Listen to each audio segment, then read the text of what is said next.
Bonjour, je vous remercie d'avoir bravé les éléments qui vont aller en empirant, si j'ai bien compris, mais après la fin de ce cours en tout cas. Et nous abordons le quatrième cours de cette année, auquel j'ai donné un titre qui pourrait être d'ailleurs le titre de toute l'année, mais nous allons voir aujourd'hui quelque chose de plus précis et toujours en quelque sorte pour dessiner le contour extérieur du Genji avant d'arriver tout à fait à la fin à quelque chose du roman lui-même et commencer la semaine prochaine l'entrée dans le texte. Alors, dans les deux cours précédents, nous avons essayé de délimiter la façon dont nous pouvions comprendre l'intentionnalité profonde du Genji. On dirait kokoro en japonais en l'écrivant avec le caractère i, n'est-ce pas? En la dessinant à travers plusieurs témoignages et en relation avec les écrits les plus proches par l'époque et le milieu de l'œuvre elle-même. Nous avons vu, certes bien rapidement, qu'une vision en particulier s'est imposée tout au long de l'histoire japonaise jusqu'à l'époque moderne, celle du roman comme miroir moral et historique, une transposition en milieu japonais, alors que la langue n'est pas souvent, malheureusement, et c'est l'un des buts de ce cours, la langue n'est pas souvent mentionnée comme élément déterminant. Donc, c'est une transposition au milieu japonais de l'histoire savante chinoise, symbolisée évidemment par les mémoires historiques, les shiki, n'est-ce pas, le shoji de Somatien, ou de ce qui est jugé équivalent en sino-japonais, et en particulier les chroniques du Japon, le Nihongi, Nihonshoki. Et comme nous l'avons vu aussi, il y avait également la possibilité de lire le roman pour le plaisir, ce qui s'est toujours fait, et maintenant encore à travers les versions en langue moderne. Mais dès l'époque, et dès la fillette de 13 ans, vous vous souvenez, la fille de Sugawara no Takasue, dont nous avons fait notre témoin clé, nous avons vu très clairement que ce plaisir de la lecture comportait un aspect sombre, pécamineux, c'est en rapport avec le péché, pour expliquer ce mot un peu en désuétude, tombé en désuétude. Or, il doit être tout à fait évident pour tout le monde que ce sont exactement les mêmes causes qui produisent des effets si divers, des réactions et des appréciations si différentes. Ces causes, c'est la matière même du roman, les aventures parfaitement immorales du radieux Genji, Hikaru Genji, qui provoquent le malheur de tous, à commencer par le héros lui-même, son entourage et sa descendance. Il ne serait d'ailleurs pas inutile de donner ici, une fois pour toutes, car nous ne pouvons entrer dans le détail de la narration, ce résumé concis que je vous donne ici, que je vais lire pour être sûr que tout le monde Je n'aime pas lire les textes qui sont déjà sur PowerPoint parce que c'est redondant, mais là, je voudrais que tout le monde l'ait en tête. Et c'est un résumé que je trouve très bon dans sa concision, qui est donné dans les regards critiques dont je vous ai parlé la dernière fois, cette publication de l'Institut des hautes études japonaises, autour du groupe Koten, qui regroupe Jacqueline Pigeot, Daniel Struve et quelques autres amis dont vous retrouverez le nom tout de suite. Alors, voici très, très succinctement et de façon tout à fait éclairante la trame du Genji jusqu'à la fin, n'est-ce pas? Roman rédigé par Murasaki Shikibu, je garde l'orthographe de l'original, au début du XIe siècle. Le personnage principal des 3 premiers quarts de l'œuvre est le prince Genji, surnommé Hikaru le Brillant. C'est-à-dire le brillant ou le radieux, je pense que le radieux c'est mieux, enfin. Fils de l'empereur Kiritsubo et d'une concubine de rang inférieur. Doué de toutes les séductions, il mène de nombreuses aventures amoureuses, épouse la jeune Murasaki Noe, dont il est profondément épris, mais il a commis la faute d'entretenir une liaison avec l'une des épouses de son père, Fujitsubo. Il leur est né un enfant, dont tous ignorent l'origine et qui montera sur le trône sous le nom de Leizé. Après la mort de son père, qui le chérissait particulièrement, et la suite de dissensions politiques, sans parler du remords de sa faute, le Genji s'exile à Suma, puis à Kashi. Il reviendra à la capitale, où l'une de ses filles deviendra impératrice, ce qui scelle son triomphe politique. Mais l'une de ses épouses, princesse impériale, le trompe avec le jeune Kashiwagi et met au monde un fils, Kaoru, que le Genji doit reconnaître comme sien. Kaoru est le personnage principal des 10 derniers chapitres du roman. Voilà, nous avons comme cela la trame sur laquelle je ne reviendrai pas. Évidemment, lorsque l'une des filles qui épouse, qui épouse l'empereur, c'est la petite Akashi, n'est-ce pas, la fille de la dame Akashi, qui épousera l'empereur Suzaku, qui succédera à Reizei, et la princesse impériale, c'est Onna Sannomiya, n'est-ce pas. Voilà. Donc, il se pose, vous voyez que c'est vraiment un roman de mœurs, à la fois de mœurs politiques et un roman sentimental à la fois. Il se pose alors une question curieuse. Nous avons vu qu'au fil des siècles, et dans la mesure où les interprétations et réinterprétations d'œuvres fondatrices, littéraires en tout cas, se trouvent en quelque sorte légitimées dans l'histoire des idées, l'idée selon laquelle le roman du Genji serait un texte qui dissimule sa nature profonde fut couramment admise dans les milieux lettrés japonais.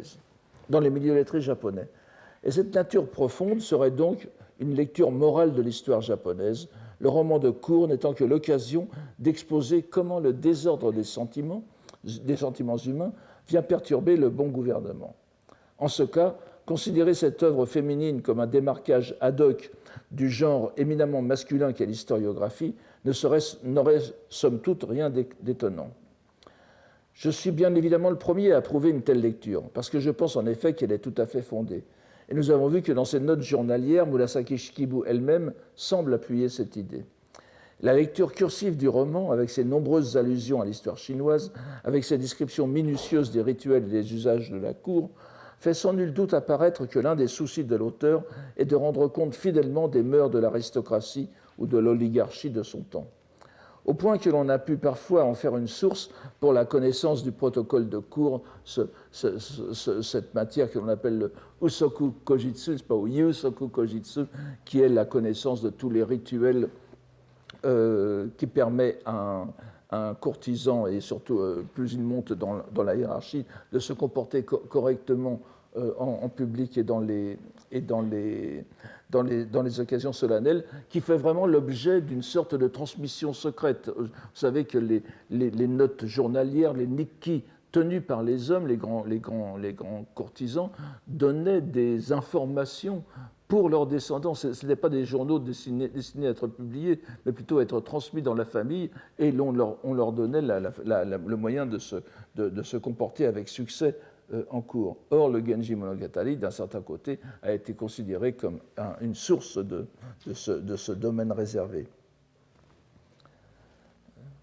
Par exemple, l'un des exemples, c'est vraiment pour l'époque, c'est le Mido Kampaki, n'est-ce pas, le Mido Kampakuki de Michinaga, qui est le prototype de ce genre de texte.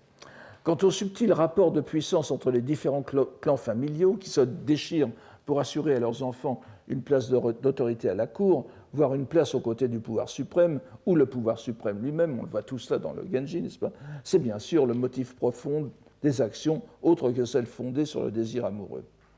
Évidemment, tout cela est connu ailleurs que dans le Genji Monogatari, mais peut-être pas à ce point. Mais pourquoi, si l'on veut bien se rappeler la foule d'éléments qui ont été rappelés lors des cours précédents et qui indiquent sans ambiguïté que les préoccupations de Murasaki Shikibu, lorsqu'elle s'exprimait dans son journal, étaient autrement plus proches du bouddhisme que de la politique ou de l'historiographie, et aussi lorsqu'on se rappelle à quel point les femmes écrivains de l'époque faisaient de leur salut personnel dans une atmosphère baignée par la triste perspective d'entrer dans la période de fin de la loi, le Mappo, donc faisaient de ce salut la préoccupation ultime de leurs écrits et de leur vie, pourquoi donc serait-il incongru d'examiner la façon dont on aurait pu rédiger son chef-d'œuvre selon une intention parallèle à celle qu'on lui a prêtée si facilement au cours de l'histoire japonaise, l'intention historique et moralisante? Ne serait-il pas au moins aussi légitime de réviser cette idée à l'aune de ce qui est infiniment plus évident dans ce roman, à savoir la profonde tonalité bouddhique? Bien évidemment, tout le monde s'est aperçu de l'omniprésence du bouddhisme dans le roman. Ce qui est curieux, en revanche, c'est qu'on traite le plus souvent ces éléments comme adventices, comme des ornements inévitables qui relèvent davantage de la fidélité dans la description du milieu et des mœurs des personnages que d'une profonde implication personnelle de l'auteur. Cela paraît invraisemblable au regard de tout ce que nous avons dit. Et la tâche principale du cours de cette année est en conséquence, tout le monde l'aura déjà compris, de montrer que ces éléments bouddhiques ne sont pas du tout superficiels, mais qu'ils sont la manifestation visible, c'est-à-dire lisible, d'une intentionnalité profonde de l'auteur. intentionnalité qu'il est de notre devoir de mettre en lumière. Et l'on va voir, je l'espère, que ce n'est pas une gageure, mais l'éclairage le plus naturel permettant une lecture fructueuse. Je vais cependant commencer, comme j'en ai l'habitude, par faire un détour qui ne me semble pas inutile, bien au contraire, afin de montrer que l'on a toujours ressenti, à la lecture du Genji, le besoin de lui assurer une assise, quelle qu'elle puisse être, historico-éthique ou religieuse, dont on ne ressentait pas tant l'absence dans la logique de la narration que le besoin pour l'intelligence du lecteur. On a toujours voulu s'assurer que l'on comprenait bien le texte et qu'on le lisait dans la bonne perspective. Ce détour passe entre autres par une célèbre pièce de No, l'offrande au Genji, Genji Kuyo, dont nous allons voir les grandes lignes. Cette pièce est en réalité l'expression littéraire et ultime de tout un courant qui prend naissance beaucoup plus tôt et dont nous pourrions même dire que la première manifestation en était le passage du Salashina Nikki sur l'apparition du moine en rêve. Je ne reviens pas dessus. Elle est la conclusion logique du point de vue religieux d'une façon de voir le Genji Monogatari, où se mélange d'une part l'inquiétude du lecteur qui a conscience de commettre un péché en se délectant de ces histoires d'amour délétères, comme de l'auteur ces histoires d'amour délétères, comme l'auteur finit par le montrer elle-même, malgré toute l'admiration qu'elle témoigne à l'égard de son héros, et d'autre part une révélation religieuse portant sur la véritable nature du texte que nous avons sous les yeux. Et vous allez voir même que c'est la véritable nature de l'auteur qui sera mise en question dans le No, qui sera dévoilée dans le No. Le No que nous possédons, alors il y a plusieurs variantes, on a maintenant une variante bien établie, et parfois attribuée à d'illustres auteurs, que ce soit Zeami ou Kompalo, je vous donne les dates ici, mais il n'est pas datable avec d'autres précisions que celui d'une date globale du XVe siècle. Il est toujours très célèbre, et il y a une anecdote, n'est-ce pas, Hideyoshi lui-même, n'est-ce pas, le grand dictateur de l'extrême fin du XVIe siècle, aurait joué le rôle de Murasaki Shikibu dans ce No, n'est-ce pas. Donc, c'est 400 ans au moins après Murasaki Shikibu. Et donc, nous n'irons pas plus loin dans la datation, 15e siècle. C'est donc une tradition qui se condense et qui sera transmise sous cette forme à la postérité. Il met bien sûr à l'honneur et relie définitivement dans l'imaginaire japonais, c'est quelque chose qui ne date pas de la vogue touristique moderne, n'est-ce pas? Tous ceux qui sont allés à Nishiyama Dera ont peut-être souri en voyant la naïve reconstitution de la cellule où Murasaki Shikibu a écrit le Genji, mais on a déjà des témoignages ironiques là-dessus dès le XVIIe siècle, n'est-ce pas? Un des lettrés japonais, défenseur de la thèse historico-éthique du Genji Monogatari, ricane en se faisant montrer la cellule de Murasaki Shikibu. Donc c'est quelque chose qui est donc lié depuis longtemps et qui remet le temple de Ishiyama, le Ishiyama Dera, à l'honneur, qui est près de Otsu, la ville de Otsu, sur les bords du lac Biwa. C'est ce temple Ishiyama Dera, et vous allez voir que ce n'est pas sans rapport avec la trame du No, est le 13e des 33 temples qui constituent je pense que je ne sais pas, je ne l'ai pas mis, enfin ça n'a pas d'importance. C'est le 3e des 33 temples qui constituent le circuit de pèlerinage à Kannon dans les provinces de l'ouest du Japon, ce qu'on appelle le Saigoku Sanju Sansho, ou Sanju Sankasho. On se rappellera bien sûr que ce nombre de 33 ne relève pas du hasard, comme si le hasard existait dans les nombres, dans les cultures de l'Extrême-Orient, et d'ailleurs un peu partout, mais spécialement en Chine et au Japon. Ces 33, bien sûr, ça correspond aux 33 formes, ou les 33 corps, Sanju Sanshin, les 33 corps métamorphiques, n'est-ce pas, apparitionnels, Keshin, sous lesquels le Bodhisattva Avalokiteshvara, c'est-à-dire Kannon, proclame qu'il apparaîtra afin d'aider les êtres. Cette proclamation sous 33 formes différentes. Et dans le chapitre 25, je vous le dis aussi parce que ce n'est pas sans rapport avec ce qu'on va voir, le chapitre 25 du Sutra du Lotus, le Kanzeon Bosatsu Fumonbon, qu'on connaît plus couramment sous le nom de Kannonbon, et même qui circule de façon indépendante sous le nom de Kannongyo, le Sutra d'Avalokiteshvara, le Sutra de Kannon. Évidemment, Kanzeon, je ne reviens pas, Kannon est l'une des appellations possibles d'Avalokiteshvara en sino-japonais, Kanzeon en est une autre, Kanjizai dans le Sutra du cœur, n'est-ce pas, le Hanya Shingyo, etc.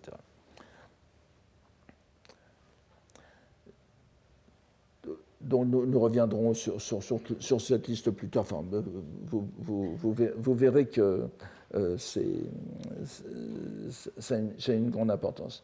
Donc, bien que ce temple appartienne à l'école Shingon, l'Ishiyama-dera a pour objet principal de vénération, donc le Honzon, une célèbre kannon à Nyoirin, n'est-ce pas, Nyoirin, donc avec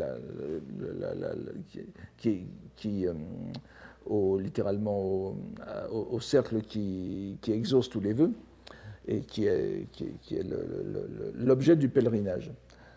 Comme on le sait aussi, bien sûr, ce temple a un lien très étroit avec la création même du Genji Monogatari, car c'est en y faisant retraite en 1004 que par une nuit de pleine lune, le 15 du 8e mois, Murasaki Shikibu aurait eu, en contemplant le ciel nocturne, l'idée des chapitres Suma et Akashi, c'est-à-dire les 12e et 13e, de son roman.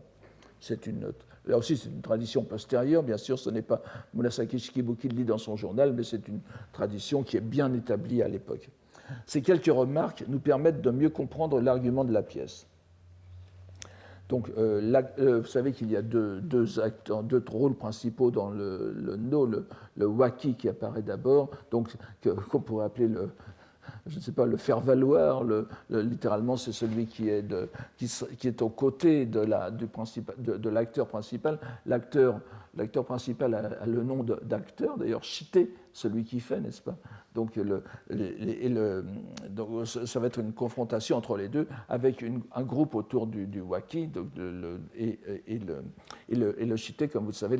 Enfin, les deux, d'ailleurs, vont apparaître sous deux formes, et en particulier le shite sous deux aspects différents. Un premier aspect dans la première moitié du no. Ensuite, vous avez au milieu ce qu'on appelle le kyogen, le hai kyogen, n'est-ce pas, qui est une sorte d'intermède comique, qui n'est pas sans importance, mais malheureusement on ne peut pas y toucher, c'est trop, on n'aura pas le temps. Et puis ensuite, ce qu'on appelle le nochishite, n'est-ce pas, l'acteur principal revient transformé et accomplit le but du no. Donc l'acteur, le faire valoir, excusez-moi, disons l'acteur secondaire, et donc le waki, est un prélat de haut rang, d'assez haut rang, il est hoin, c'est-à-dire sceau de loi, c'est le troisième dans la hiérarchie des hauts prélats bouddhiques.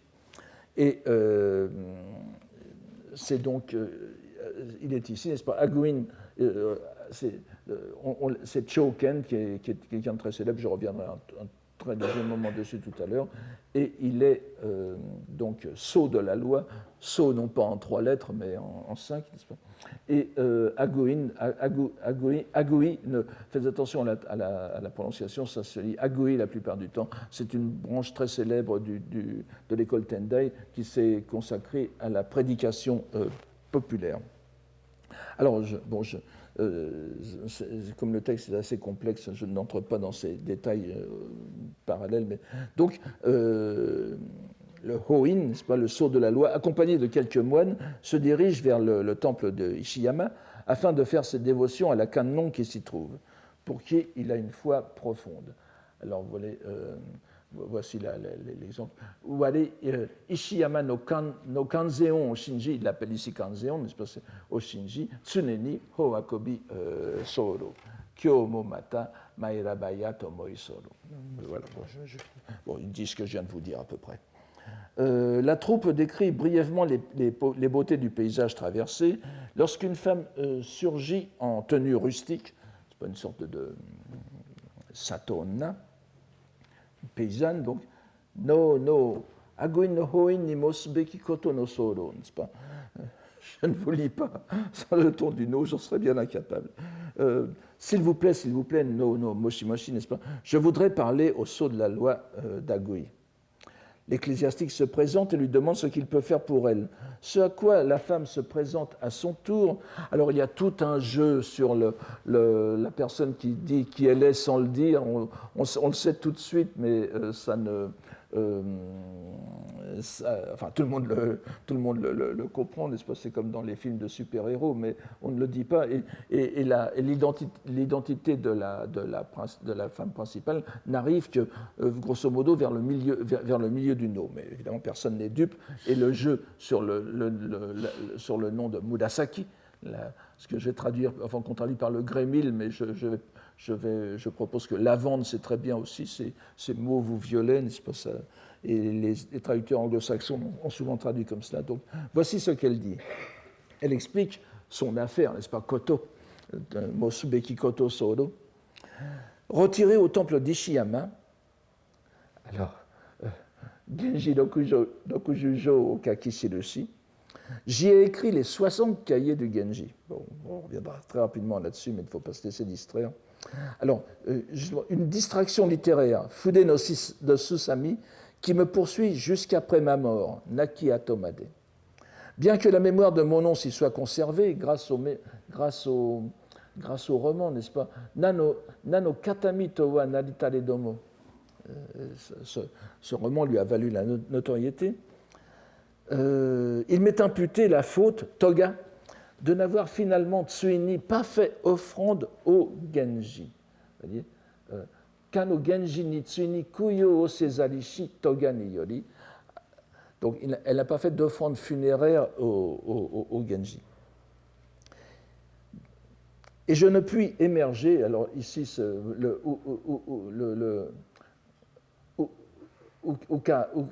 Ukamu kotonaku, n'est-ce pas? Ukamu, ukabu, c'est la même chose. Ici, ce n'est pas flotter, mais c'est le contraire de shizumu, c'est-à-dire elle est plongée dans les enfers et elle ne peut en ressortir. Donc, et je ne puis émerger des souffrances infernales. Aussi suis-je venu ici, jusqu'ici, vous prier de bien vouloir faire à Ishiyama une offrande funéraire, un kuyo, non, au Genji, et de prier pour mon salut, à Totoburai Tabita Maeto. Pour son salut et pour à la fois le salut du Genji, les deux sont indissolublement liés ici. Décidément, on a l'impression que chaque fois que quelqu'un s'avise de mentionner le nombre de chapitres de cahiers du Genji, c'est un chiffre différent qui apparaît. Je reviendrai très rapidement au début du cours prochain sur cette affaire. Je pense que c'est 54, mais vous voyez qu'ici, une vieille tradition, une tradition qui ne date pas du XVe siècle, mais bien antérieure, donne 60. Gardons ce nombre de 60 en mémoire pour l'instant. J'avais, il y a quelques années, parlé de cet épisode en précisant avec quelque imprudence qu'il fallait comprendre Genji comme la personne, le personnage plutôt, et non pas l'œuvre.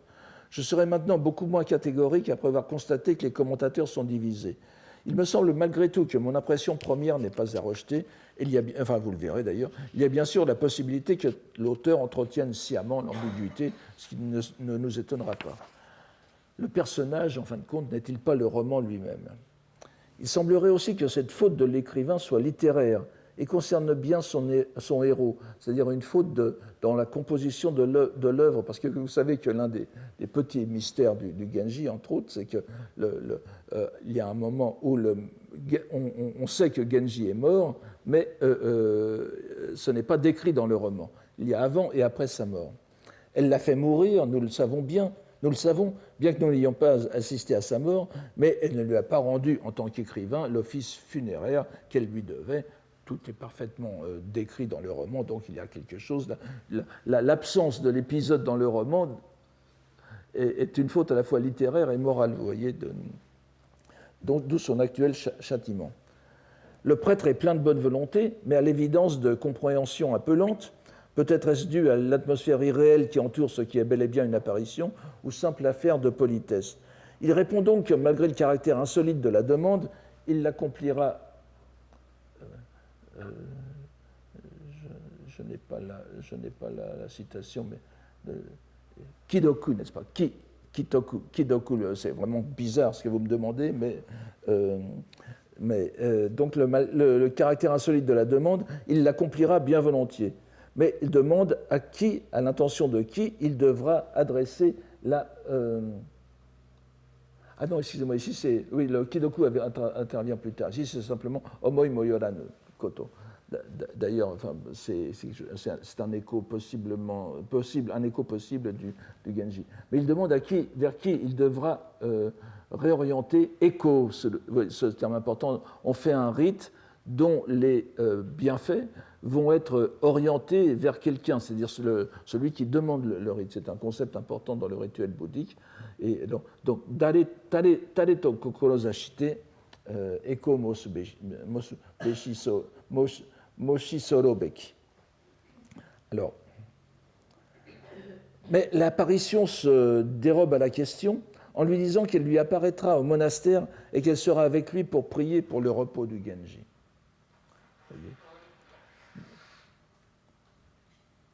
Sonotoki waremo arawarete. Arawarete indique bien, en principe, on ne sait pas que c'est un fantôme, mais tout cela le dit suffisamment, n'est-ce pas? Arawarete, j'apparaîtrai comme une apparition. Et Tomoni Genjio Tobura Obeshi. Donc, elle sera avec lui pour prier pour le repos du Genji. S'ensuit alors un dialogue qu'il ne fait que confirmer son identité. Ici, j'ai mis les personnages, donc le Waki et le Shite, n'est-ce pas? Donc, le moine, Choken, dit « Quelle joie à cette... » Ah, c'est ici, le Kidoku est ici, n'est-ce pas? « Quelle joie à cette rencontre extraordinaire. Ainsi donc, celle qui a écrit le Genji, il ne finit pas sa phrase, Murasaki Shikibu, que j'en ai honte, moi dont le corps est encore en cette terre de souffrance. Elle n'est pas encore ou bien dans une terre de souffrance, c'est pas parce que elle n'est pas encore sauvée. Et le moine, mais dont le nom n'est sous la mousse point enterré. Et la dame, les nuées qui se lèvent sur le temple de Ishiyama. Évidemment, Ishiyama Dera ni Tatsukumo no, les nuées, et vous voyez que ça continue après. Murasaki Shikibu ni te mashimasuna. Vous êtes donc Dame Murasaki. Alors, vous voyez que Kumo et Murasaki, les nuées et le violet, l'empourpré, sont mis côte à côte. Littéralement, la couleur violette, si l'on met les deux répliques ensemble, la couleur violette des nuages. Tout ça est un jeu de... que j'en ai honte. Va-t-elle se voir, cette couleur violette, n'est-ce pas? Hazukashiya, Iro ni izuruka murasaki no. Le Iro ici, c'est la fois, donc le visible, c'est-à-dire son identité va se révéler, et puis le Iro ni izuru, tout ça, ce sont des allusions au Genji Monogatari. Le Iro, c'est la passion amoureuse, donc la couleur violette, c'est-à-dire elle-même qui est ressortie dans les descriptions de la passion amoureuse, etc. Enfin, vous avez tout un jeu. Donc, avec cette dernière réplique se déploie une série de jeux de mots dont nous avons vu déjà les prémices dès le Sadashina Nikki. Vous vous souvenez du Murasaki no Yukari, n'est-ce pas, l'affinité, le lien violet. Et sous le nom même de notre autoresse, là, et à la fois qui est aussi l'une des héroïnes principales du roman. Nous l'avons dit, cette couleur violette est profondément liée aux croyances de la terre pure, Jodo, n'est-ce pas? Là, nous sommes en principe dans le Shingon, dans l'ésotérisme, mais vous allez voir que le Shingon n'est qu'un prétexte. Ce qui compte, c'est la croyance au Bouddha Amida. Donc, les nuées empourprées sont ici une sorte de code. Et le chœur reprend la phrase en l'associant à cette image. Vous voyez, il reprend Iro Nizuruka Murasaki no Kumo. On remet encore Murasaki no Kumo, Sonataka, etc., que je traduis ici. Va-t-elle se voir, donc va-t-elle émerger dans le visible, la nuée empourprée? Est-ce bien elle, c'est-à-dire est-ce bien vous, et dans la lumière du couchant, sans dire son nom, elle a disparu comme effacée, n'est-ce pas? Kakikesu Yoni Usenikeri. Elle a disparu comme effacée, donc on voit bien que c'était une apparition, un fantôme. Et elle s'est dans la lumière du couchant, encore une fois, allusion à la renaissance dans la terre pure, qui sera le but de ce no. Cette pièce de No est très riche, comme toutes les pièces de No d'ailleurs, dans ses allusions littéraires, et nous ne pouvons que la survoler avant d'arriver à la partie principale pour nous, qui doit nous arrêter un peu plus longtemps. Nous ne faisons donc qu'en marquer quelques points. Remarquons cependant que le moine et ses acolytes se lancent dans une brève discussion que nous pourrions appeler de critique littéraire, à première vue, sur la réalité de ce que narre le roman. Discussion débouchant sur le sens qu'il y a à effectuer la cérémonie. Aritsuru Genji no Monogatari, Makoto shikara nu koto naredomo, kuyo o nobete murasaki no bodai o fukaku toburau beki nari. Ce roman de Genji, dont il s'agit, Aritsuru, n'est certes pas véridique, mais en faisant cette offrande, nous prierons profondément pour l'éveil posthume de Dame Murasaki. Et la même idée se prolonge un peu plus loin.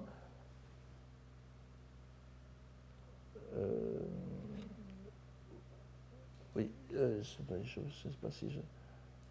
Non, c'est ici après là.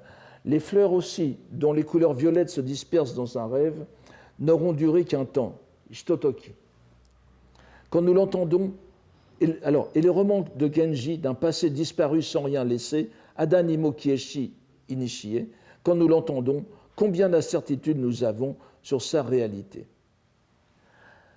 On me permettra d'abréger, mais quand même, je veux revenir là-dessus. Il y a deux fois le mot, et encore plus dans le reste du texte, Makoto. Makoto, c'est est-ce que c'est du roman ou est-ce que c'est vrai? C'est une question banale. Mais ce sont des moines qui s'interrogent, et lorsque l'on voit toute la teneur du roman, et lorsque l'on voit la fin, Genjin Monogatari Makotoka, vous allez voir que c'est un appel de la fin en réalité. Makoto signifie, je vous l'ai déjà dit plusieurs fois, est aussi la lecture possible de Jitsu, de Minori en japonais, c'est-à-dire ce qui est réel. Mais ce qui est réel dans tout ce qui concerne le milieu lotusien où baigne Murasaki Shikibu, c'est la doctrine bouddhique et spécialement la doctrine du lotus. Donc, si l'on... Je ne vous redis pas un poème très célèbre, n'est-ce pas, sur le Makoto, qui est bien compris dans le sens de Jisso, mais vous voyez bien que les moines, lorsqu'ils demandent Makoto, ici, ils ne demandent pas ça s'est vraiment passé comme ça. Ils demandent si ce roman a une valeur ontologique, c'est-à-dire si son message ne relève pas seulement du phénoménal, mais a aussi une valeur dans la vérité, dans la dimension de vérité vraie, réelle. N'est-ce pas? Donc, on me permettra d'abréger. Le cœur proclame, alors passons très rapidement. Son nom apparaît dans la couleur de la lavande. Namo Murasaki no hiro ni hidete, je ne vous l'ai pas mis. Et notre écrivaine continue à montrer sa confusion. Et après cela, vous avez l'heure du Kyogen, et c'est aussi l'heure de la transformation. Elle réapparaît donc en somptueuse atour. Là, je vous donne ici deux illustrations que j'ai trouvées sur l'Internet. Vous voyez Murasaki Shikibu, elle a effectivement un vêtement d'une couleur que j'appellerais Murasaki pour ne pas me compromettre trop. Et donc elle revient avec dans cet aspect. Et l'apparition est ainsi décrite. Ainsi donc par le religieux, par Choken. Ainsi donc, au plus profond de la nuit, alors que les oiseaux se sont tus, quand le cœur est saisi d'angoisse, regardant vers la lumière de la lampe, m'apparaît comme une ombre une femme si belle, tenant le pan de sa traîne violette. Vous voyez, c'est la seconde photo, n'est-ce pas? Dont je ne peux discerner si c'est rêve ou réalité. Yumeka Utsuka Obotsukana. On reviendra là-dessus. Cette fois, le prélat lui demande clairement si elle est Dame Murasaki. Murasaki Shikibu nite mashimasu, ce à quoi elle répond avec la même ambiguïté. Mais arrivons-en au cœur de la pièce, la danse que va exécuter le shite, le nochi shite, donc, tandis que le chœur va psalmodier un texte. Après avoir répété les raisons de sa demande, le fait qu'elle ait écrit, c'est l'occasion ou jamais de dire qu'elle avait commis un roman, sans faire d'offrande funéraire à son héros, le rite effectué va être souligné par la danse que l'apparition va exécuter. Mais elle en donne tout d'abord la raison.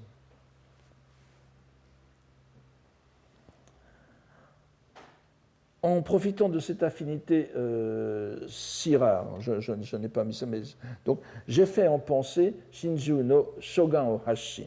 J'ai fait en pensée un vœu que j'ai copié sur ce rouleau, Hoshi plutôt, afin de, donc, Hitotsu no Makimono ne Utsushi, afin de nous éveiller du sommeil de l'ignorance. Mumio no Nemori o Samasu. C'est un terme technique, n'est-ce pas? L'ignorance, c'est le premier des 12 liens causaux, n'est-ce pas? Vous vous en souvenez. Donc, vénération au Bouddha, sous-entendu, vénération Namuya, n'est-ce pas? Vénération au Bouddha Amida, que le fantôme du, alors c'est ici Yure, que le fantôme du radieux Genji réalise l'éveil complet et correct. Deux termes technique, tout à fait technique du bouddhisme, Mumyo d'un côté, mais le Joto Shokaku, n'est-ce pas, c'est quelque chose qui est vraiment, c'est la fin. Alors c'est un terme qui a son importance parce que vous allez voir que dans la recomposition thématique des chapitres que je vous proposerai, cela a un sens. Commence alors avec la danse en récitatif. Donc, je vous l'ai dit, la partie continue, c'est la partie continue la plus longue de la pièce. Et elle constitue le sommet de l'action. Et c'est aussi la partie la plus intéressante pour notre propos. En un véritable feu d'artifice genjiesque, sont énumérés les titres de 25, si mon compte est exact, des 54 chapitres. Mais, alors que le fantôme en donne 60, n'est-ce pas? Mais ici, il y en a 25, mais nous allons voir que c'est sur la liste traditionnelle. Il ne saurait être question de les examiner un par un. Remarquons d'abord que l'on ne trouve pas le titre le plus explicitement bouddhique ici, mais il se retrouvera par ailleurs, je vous l'ai dit, c'est le titre du chapitre 40, Minori, qui veut dire la loi. C'est dire que tous les titres qui sont considérés comme des marques de notre monde sinistre, les Okiyo, sont repris dans le récitatif à la lumière du bouddhisme, qui en transforme et annule le potentiel pécamineux. Remarquons ici aussi que malgré la sélection des chapitres effectués, dans ce no, en réalité, ça repose sur des textes plus anciens dont je vous parlerai dans un instant et qui sont complets. C'est vraiment l'auteur du no qui a fait ce choix ici. L'ordre que nous connaissons est globalement respecté, mis à part 2 chapitres. Mais ce décalage s'explique par des raisons antérieures, encore une fois, sur lesquelles je ne reviens pas. Donc il n'y a rien de bizarre là-dedans. L'important est que le premier chapitre, le Kiritsubo, et le 54e chapitre, le Yume no Ukehashi, le pont flottant des rêves, soient bien à leur place. Ils y sont, n'est-ce pas? Donc c'est vraiment la conception traditionnelle du Genji qui est là. Le fait que le texte prête 60 chapitres au roman n'influe donc pas sur l'énumération. Nous ne verrons ici que quelques exemples. Je compte consacrer le séminaire de cet après-midi à une lecture plus détaillée de ce texte et de ceux qui précèdent. Enfin, ça m'étonnerait qu'on ait le temps en 2 heures, mais nous en ferons le plus possible. Alors je vous donne ici... Voici le texte commence. Somo somo, n'est-ce pas? Donc, la fumée du soir au clos des Polonia. C'est donc, je vous lis simplement le premier paragraphe en quelque sorte, complet. La fumée du soir du clos au Polonia, c'est-à-dire le Kiritsubo, n'est-ce pas? Donc, chapitre 1, parvient rapide au ciel. Alors, ici, vous avez Soda, mais vous avez aussi Kumo dans une variante, de la nature de loi. Hosho no Sora, un terme technique. Les feuilles des paroles dans une nuit de l'arbre balai. Bon, ce n'est pas une très jolie traduction. Malheureusement, d'ailleurs, c'est Hawakigi, n'est-ce pas, ou Hahakigi. C'est un arbre dont les branches servaient à confectionner, les rameaux servaient à confectionner des balais. Donc, les feuilles des paroles dans une nuit de l'arbre balai, chapitre 2. finissent par se disperser dans l'arbre d'éveil, Kakuju. La détestation de ce monde aussi vide qu'une mue de cigale, Utsusemi, chapitre 3. La contemplation ou l'émotion, selon les variantes, de la vie aussi vaine que la rosée de belle du soir, Yugao, chapitre 4. L'accueil de la nuée pourpre comme la lavande, évidemment, c'est le chapitre 5. Waka Murasaki no Kumo no Mukae. Vous voyez que ça lie à la fois Murasaki no Kumo et Waka Murasaki, qui est le titre du chapitre. L'accueil de la nuée pourpre comme la lavande, tout cela permet de prendre place sur le trône de ce que je traduirai ici par Suetsumu Hana, avec les traducteurs anglo-saxons qui ont bien étudié les liens botaniques avec ces plantes. Donc on peut le traduire par une sorte de safran, n'est-ce pas? Et ainsi, vous voyez, ça finit par Seba. Foin des feuilles d'automne tombées à la fête des érables, le Momiji no Ga, donc qui est le chapitre 7, en rencontrant par chance l'intention salvifique du Bouddha, Butsui, guidé par les feuilles de l'arbre sacré, qui est le Sakakiba, n'est-ce pas, donc qui est le chapitre 10, il nous faut faire vœu de bonne renaissance. Ojo Negao Beshi. Constatons qu'il manque les chapitres 8, Hananoen, et 9, Aoi. Mais ça n'a pas d'importance, puisque je vous dis il ne faut pas y attacher trop d'importance ici. Mais remarquons aussi que ce qui est caractéristique de tout le passage, au terme japonais, le plus souvent donc en Yamato Kotoba, puisque ce sont des mots purement japonais, puisque ce sont les titres du Genji Monogatari, où tout est pratiquement en Yamato Kotoba, sauf lorsque ce sont des composés comme Momiji no Ga, n'est-ce pas? Momiji est vraiment un Yamato Kotoba, Ga est un kango, un mot chinois. Donc à ces mots typiquement japonais sont opposés des termes sino-japonais exprimant des dogmes bouddhiques, parfois de compréhension ardue pour les laïcs, comme Hosho, par exemple, au tout début, n'est-ce pas, la nature de loi, la dharmata, qui désigne la dimension transcendante où existe le Bouddha en corps de loi, dans le plan du même nom, n'est-ce pas, dans le plan de loi, Hokkyo, et le Bouddha en Hoshin, en corps de loi. Donc ce sont des choses qu'on connaît vaguement, mais qu'on serait souvent bien incapable de définir dans le bouddhisme populaire. Mais en même temps, il faut comprendre que ce Hosho, je n'insiste pas là-dessus, ça désigne le Bouddha en corps de loi, mais ça veut dire aussi nature des dharmas, c'est-à-dire des choses, des phénomènes, la nature phénoménale qui, dans certains textes, sont associés. Busho, nature de Bouddha, Hosho, nature des dharmas, sont ensemble. Alors vous voyez où cela nous entraîne. Ça nous entraîne, en fin de compte, à l'identification finale. Allons directement donc à la fin de cette tirade qui résume bien l'ensemble. Nous traverserons résolument le pont flottant des rêves, Yume no Ukihashi, et feront vœu d'obtenir que le Bouddha Amida vienne, enfin sous-entendu, n'est-ce pas, mais Raigo, Mino Raigo Onegao Beshi, Raigo, c'est-à-dire le fait de venir à la rencontre, désigne automatiquement, rappelle automatiquement le Bouddha Amida à cette époque. Ça peut parfois être le Bouddha Maitreya, mais enfin, et encore, je ne sais pas s'il y a des Raigo avec Maitreya. Donc, salut à l'ainsi venu Amida en son royaume de l'Ouest, n'est-ce pas? Namuya Saiho, sous-entendu Gokuraku Mida Nyorai, ici. Et puis vient la phrase que nous attendons tous, puisqu'elle est au cœur de l'inquiétude concernant le sort post-mortem de notre auteur, rejetant les propos fous et paroles spécieuses. Le mot est enfin lâché, n'est-ce pas? Kyogen Kigo, ou Kigo, au Furistété. Rejetant les propos fous et paroles spécieuses, veuillez porter aide pour la prochaine existence de Dame Murasaki, et en même temps que ces mots, le son de la cloche retentit et la réorientation des mérites fut achevée. Nous sommes ici en terrain connu, et cette demi-citation explique la juxtaposition des deux langues que je viens de signaler. Chaque terme bouddhique sino-japonais vient en quelque sorte contrer les termes japonais pécamineux. C'est-à-dire que nous avons bel et bien la réalisation du programme qui est contenu dans la citation intégrale du poète chinois du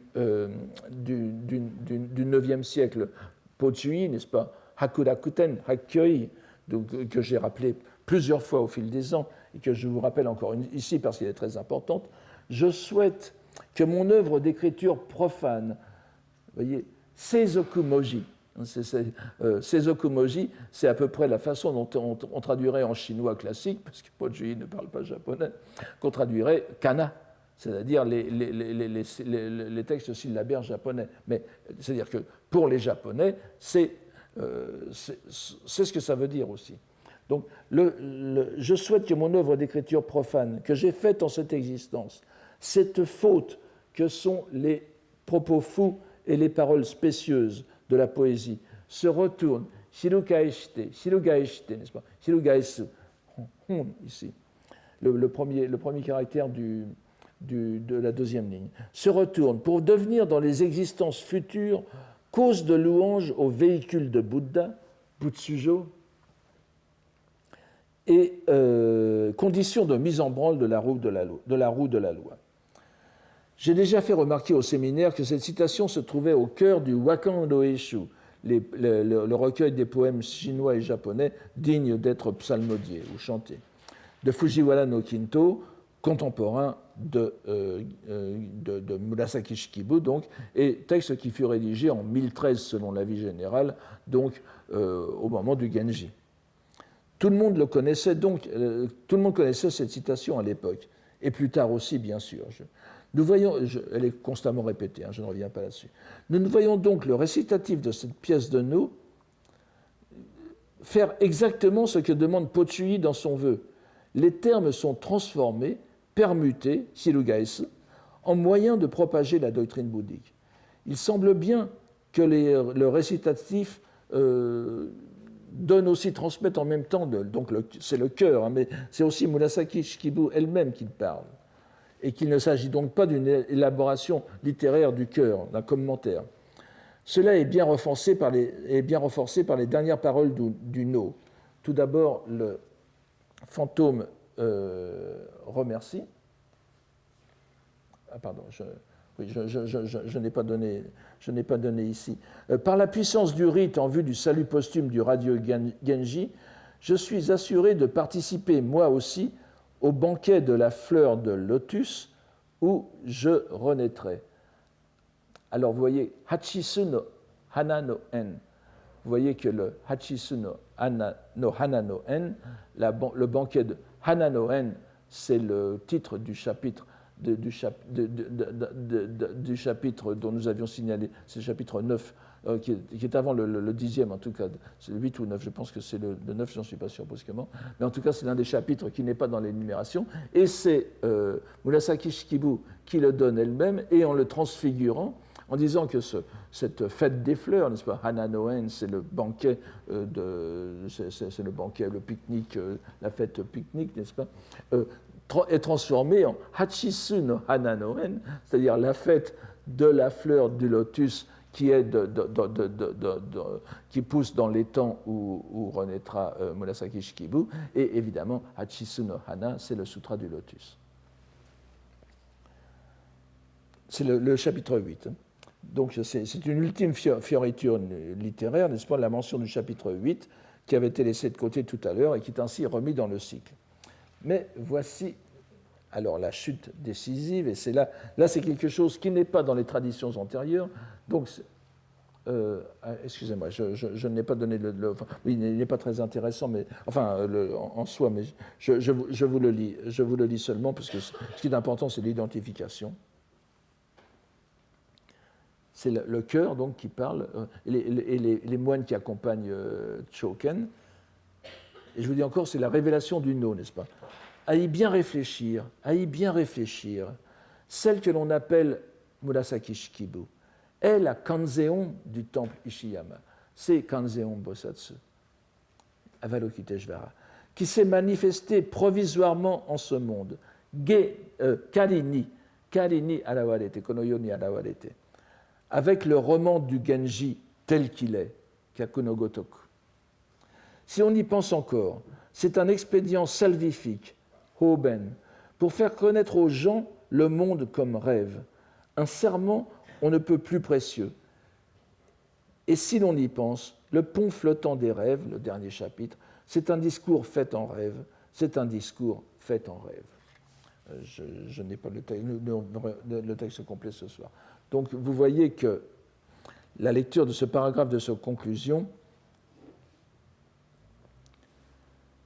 combien les lettrés japonais, imprégnés de pensée bouddhique et de pensée bouddhique de la version la plus japonaise, n'est-ce pas, la noétique, le yuishiki, c'est-à-dire le rien que conscience, ou même le rien que pensée, c'est-à-dire que tout n'est que reflet de la pensée, et évidemment l'allusion au rêve est tout à fait normale dans un tel contexte.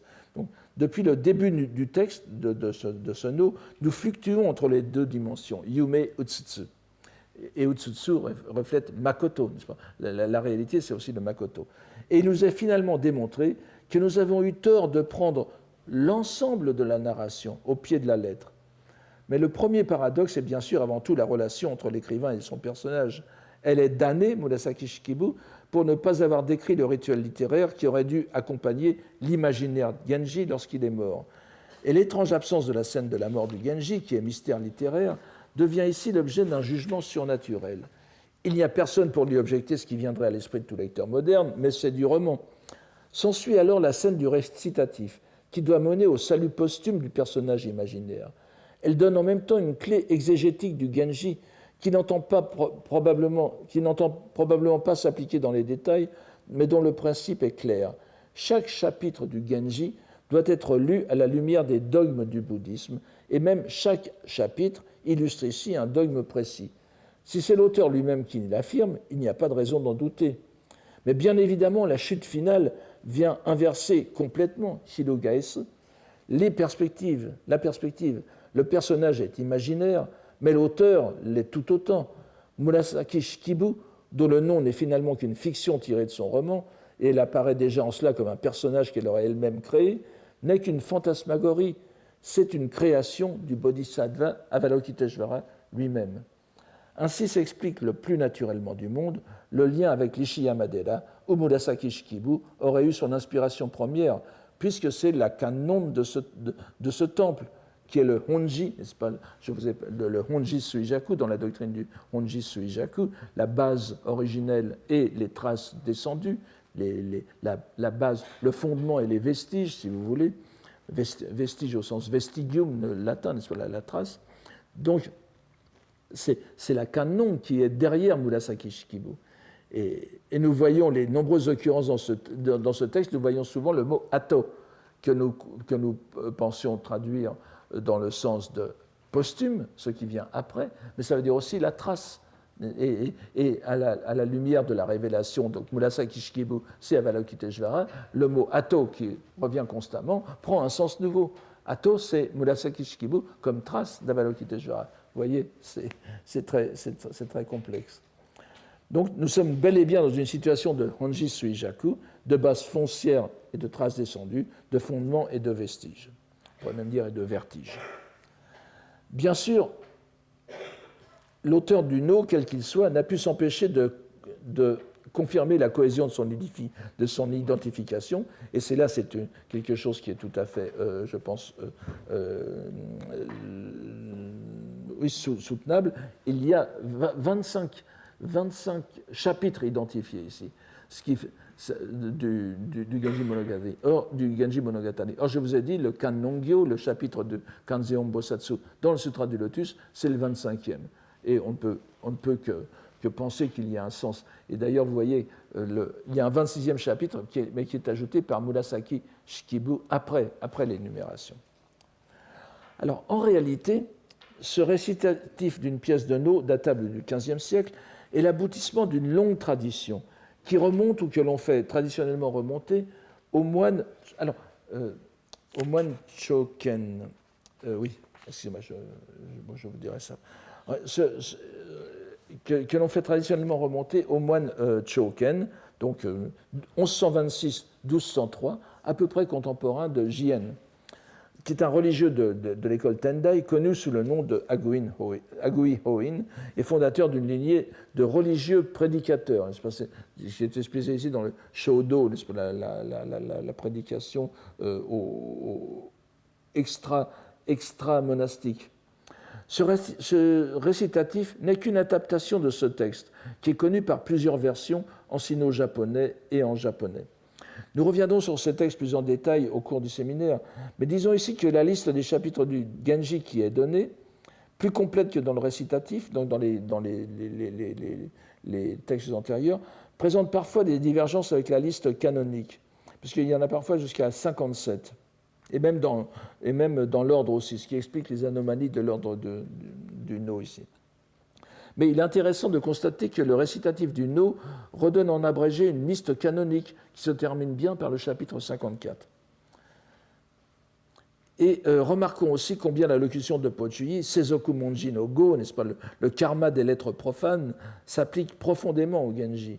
L'idée est renforcée par le terme kalini du récitatif, je vous ai dit provisoirement, apparu provisoirement, c'est le kalini qui est aussi le kali de kana, les lettres provisoires que sont les kanas. Cette idée de l'acte nuisible et pécamineux donc est constamment répétée, de la poésie est constamment répétée dans les Genji Kuyo. Alors, cette identification est-elle complètement neuve? Est-ce une création hardie du dramaturge? Bien sûr que non, car nous nous souvenons du poème de Senshi Naishinno, vous savez, la contemporaine de Murasaki Shikibu, dont je vous avais parlé la dernière fois, qui avait fait un Shakkyoka, un poème à thème bouddhique, qui était explicitement fait sur ce chapitre du Sutra du Lotus, qui est le Myoho Bosatsu. Bosatsu Hon, on peut lire, il y a plusieurs façons de dire, mais Myoho Bosatsu Hon, je vous propose de lire ici, le chapitre 24, donc sur le Bodhisattva, sont merveilleux. Et je vous redonne cette citation ici, et je vous la traduis. Ainsi que les êtres des endroits difficiles, il est capable de les sauver. Il naît jusqu'aux gynécées royaux où, se transformant en corps féminin, Avalokiteshvara, se transforme en femme. Bon, vous me direz, mais c'est une femme. Oui, mais pas à l'époque, encore. C'est au Japon qui s'est complètement féminisé, enfin, après un passage par la Chine. Donc, se transformant en corps féminin, il ne prêche ce texte canonique. Ici, il ne s'agit pas d'Avalokiteshvara, mais c'est la conduite d'un bodhisattva, n'est-ce pas? Donc, le bodhisattva se transforme en femme pour aller dans les appartements royaux, dans les gynécées, prêcher la loi. C'est bien exactement ce qui est illustré par le Genji Kuyo, le No. Nous avons vu que si une femme peut devenir Bouddha, la petite dragonne, n'est-ce pas? Les Bouddhas et Bodhisattvas peuvent en retour se faire femmes. Murasaki Shikibu n'était autre qu'un bodhisattva, un être d'éveil, et pas n'importe lequel, qu'un nom de sama elle-même, n'est-ce pas? Cela nous invite donc à changer complètement notre regard et à considérer tout l'épisode relaté par le No, là encore, comme un expédient salvifique. On fait semblant de se poser la question du caractère pécamineux du Genji pour découvrir en fin de compte qu'il n'en est rien. C'est bien une prédication dans le sens phénoménal, c'est bien une prédication dans le monde phénoménal d'une vérité suprême. Il semble que cette assimilation, d'une grande hardiesse malgré tout, soit propre à l'auteur de ce No. Nous n'en retrouvons pas en effet l'équivalent dans les différentes versions du Gammon du Hyobyaku, n'est-ce pas, les intentions, les proclamations d'intention de cérémonie, ce sont des textes donc consacrés au Genji Kuyo comme véritable rituel, qui est repris dans le récitatif du No. Nous avons vu que la décision de ne retenir que 25 chapitres peut être significative de cette assimilation.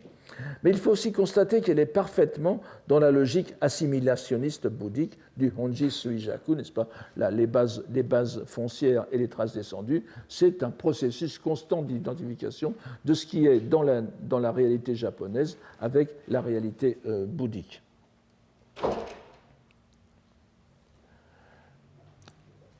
Observons, bon, alors ça nous entraînerait trop loin.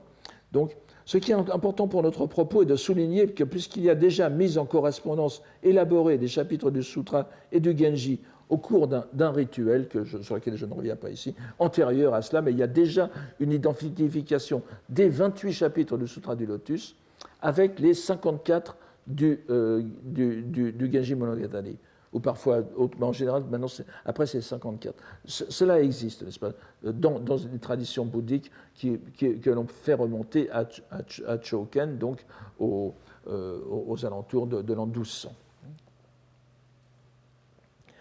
Donc, on pose par ce rituel l'égalité entre les deux, dans la logique du soku, n'est-ce pas, Sunawachi.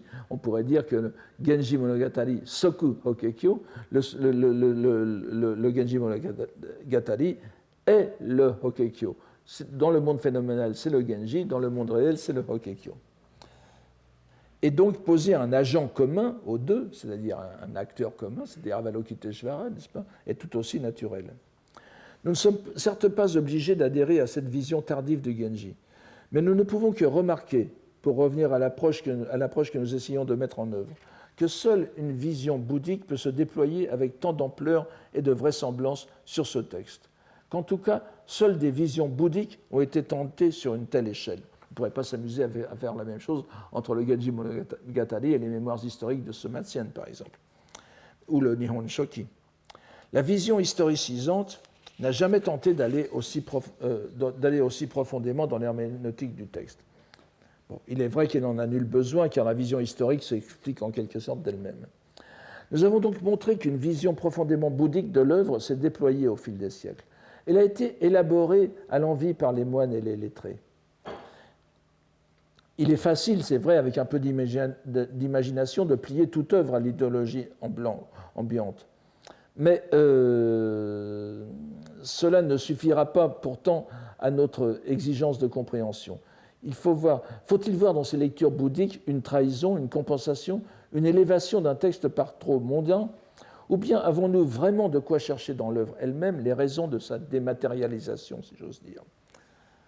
On aura compris quelle est notre position, et tous ces préambules ne font que la soutenir. Mais il faut entrer dans le texte lui-même. Je parlerai au prochain cours de sa structure en chapitres. Mais ici, avant de nous quitter, je voudrais attirer l'attention sur un trait structurel qui a, semble-t-il, échappé à beaucoup de commentateurs. C'est un terme un peu trompeur que celui de structurel. Je veux dire que si l'on considère le roman tel que nous le possédons dans son ensemble, et que l'on prend garde à ce qui constitue les points forts de la narration, ce que l'on pourrait appeler à la fois l'accompagnement musical de l'action et comme les sous-titres ou les intertitres, expliquant, soulignant les émotions des personnages, à savoir les waka, les presque 800 poèmes qui émaillent le roman, répartis de façon très inégale selon les chapitres, nous observons d'étonnantes rencontres. Considérons donc un instant le roman comme un recueil de poèmes. C'est ce qu'il est aussi, et la postériorité prémoderne, d'ailleurs, en a jugé de même, si l'on considère le nombre d'éditions abrégées du roman, spécialement à l'époque d'Edo, donc juste avant la modernisation du Japon, qui abrège le texte en prose, mais en gardant les poèmes. C'est-à-dire que les poèmes sont considérés comme plus importants que la prose dans ces digests du Genji. Or, comme nous le voyons depuis des années, les premiers et derniers poèmes de tout recueil sont particulièrement importants, au Japon comme dans beaucoup d'endroits. Le premier, bien sûr, comme toute ouverture, et le dernier en ce qu'il constitue le point d'orgue de l'ensemble, la conclusion est la vraie clé de la compréhension. Nous aurions trop d'exemples à donner. Il suffira de se reporter à nos cours précédents, et spécialement celui sur les poèmes des divinités, les Jingika, et celui sur le Wakan Roeshu. Si nous faisons de même avec le Genji, que voyons-nous? Tout d'abord, le premier poème du premier chapitre, Kiritsubo, le clos Polonia. Kiritsubo étant à la fois, toujours l'ambiguïté cultivée par l'auteur,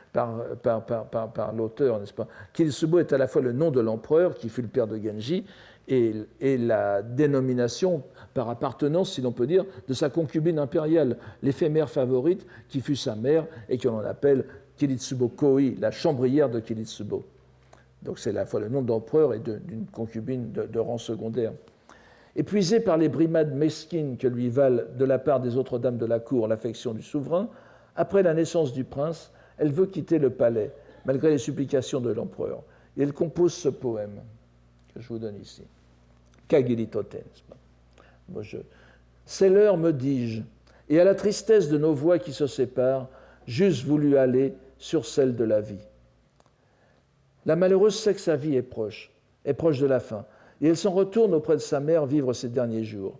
Le mot important est ici michi, la voie et ses multiples sens. La voie, le chemin. Il y a 9 poèmes dans ce premier chapitre, ce qui le classe dans la tranche inférieure des 54 chapitres, puisque vous avez des chapitres où il y en a beaucoup plus. Donc c'est un chapitre où les poèmes sont assez rares pour donner encore plus d'importance que par ailleurs.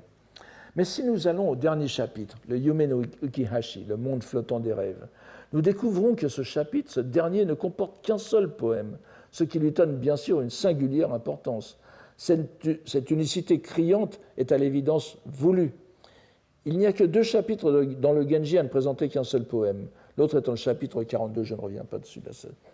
C'est donc le dernier chapitre du livre, composé par Kaoru. C'est donc le dernier poème du livre, composé dans le dernier chapitre, par Kaoru, le fils, en quelque sorte, adoptif de Genji, dont nous avons vu le rôle dans le résumé, et l'amant malheureux de la très malheureuse Ukifune, à qui est destiné le poème que nous donnons ici, le dernier, Nori no shito tazunu no michi o shiru benite, omowanu yama ni fumi madaokana. Me laissant guider par la voie où je cherchais un maître de loi, en une montagne imprévue, je me suis égaré. Ça a presque des accents dantesques, n'est-ce pas, ce poème. Les résonances, donc, ne font que mettre en relief qu'il a tout l'aspect de quoi? D'un shakyoka, d'un poème à thème bouddhique, d'un poème spécialisé. Tout d'abord par le premier vers, qui est du point de vue Nori-no-shi, comporte un terme chinois, n'est-ce pas, ce qui n'est pas bien vu dans les waka en général. Et ça veut dire le maître de loi. Donc c'est quelque chose de très... c'est un terme qui apparaît dans le Genji d'ailleurs. Donc il a tout l'aspect d'un shakyoka par le premier vers qui ne peut laisser de doute sur le caractère bouddhique de la composition. Et on n'oubliera pas qu'il est adressé à une femme qui se destine à la vie religieuse. Bien évidemment, ce qui relie les 2 poèmes l'un à l'autre est le mot qu'ils ont en commun. Vous l'avez tous vu, c'est le mot michi, la voie, le chemin. Le premier et dernier poème du Genji, dans les 700 pages en traduction que vous avez, les premiers et derniers poèmes qui sont vraiment très courts et qui balisent le roman, comportent le mot michi, la voie. Dans le premier, c'est un chemin où l'on va pénétrer, bien qu'il s'agisse en fin de compte d'un chemin pris à regret et qui n'aboutira qu'à la mort. Dans le second, c'est un chemin que l'on a parcouru. Et l'on appréciera d'autant plus les marques superficielles du poème à thème bouddhique, du shakyoka que présente le poème, que le contenu même est à rebours de celui d'un poème à thème bouddhique. Malgré la présence des mots nori, shi, michi, shirube, yama, n'est-ce pas? Nori, la loi, shi, le maître de loi, michi, la voie, shirube, le guide, que l'on voit très abondamment dans les textes. Yama, c'est la montagne du lotus, et Madao, c'est l'égarement dans le monde. Ce sont des termes qui abondent dans les poèmes bouddhiques, où la montagne désigne souvent le sutra du lotus, la montagne où est prêché le sutra du lotus, le Washi no Yama, n'est-ce pas, le mont des aigles. Et ce poème est un constat de perdition. La voie parcourue dans le roman est ainsi signalée en ses 2 extrémités sous un jour on ne peut plus sinistre, Ushi, Ukiyo, n'est-ce pas? Et pourtant, la tonalité bouddhique est évidente. Le roman décrit bien une voie, mais laquelle et dans quelle intention? La conclusion du no est-elle par trop invraisemblable? Je ne dirai pas, vous le saurez la semaine prochaine, mais je pense que nous avons compris à présent que le Genji Monogatari se présente comme un roman complexe, non seulement par la psychologie des personnages, mais par sa structure même qui semble porter un sens. Je vous remercie pour aujourd'hui.